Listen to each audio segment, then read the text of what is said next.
जय श्री राम साथीहरू। आज नि म मसुरीको दाल र भिन्डी मिसाएर दाल पकाउँदैछु। भिन्डीको दाल, यसलाई भिन्डीको दाल भन्छ। अनि मसुरीको दाल दिए अनि भिन्डी दिए अनि त्यस पछाडि नुन र बेसार दिँदैछु। नुन बेसार हालेपछि अब यसमा पानी हाल्ने। अनि पानी हालेर 2 सिटी लगाइदिनु पर्छ। त्यस पछाडि म हेराउँछु तपाईहरुलाई। अनि आलुको चटनी पनि बनाउने। अनि आलु पनि तासेर हाल्दिएको यसैमा। अनि करेलाको भुजिया पनि पकाउने।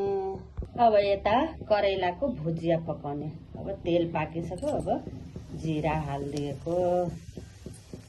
अब जिरा पाकिसक्यो। अब यसमा यो करेला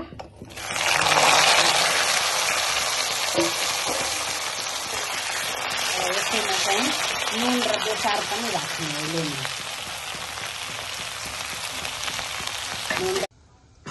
हेर्नु साथीहरू, मेरो करेलाको भुजिया एकदम कम तेलमा पकाउँदैछु।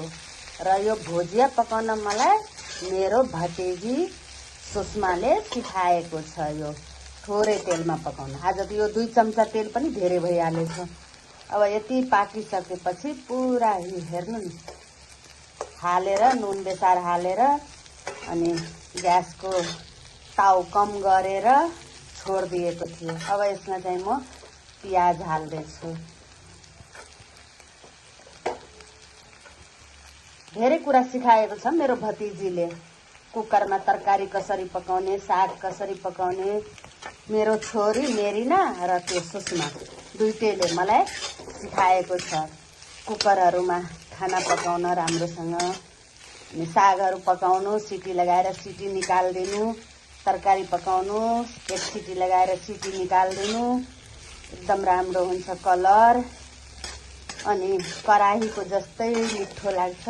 अब हेर्नु साथीहरू, अनि कति रातो भुजिया भएछ, कति राम्रो भएछ, कति मज्जाको पाकेछ। अब भुजिया निकालेर अब दाललाई तड्का लगाउने।